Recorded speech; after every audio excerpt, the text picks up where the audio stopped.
At siyempre po sa Iron Man, ang hinahangaan po naming pinakamagaling na Pangulo ng Pilipinas, PRRD, Digong, Mayor, isang magandang umaga po sa inyong lahat. Ako po ay nakikinig sa mga opening statement ng aking mga kasama.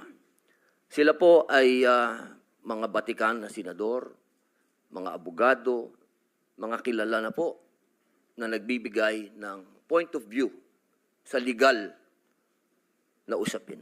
Ang akin pong pahayag ay naratibo ng isang convicted criminal. Ako po ay convicted. Ako po ay nakulong.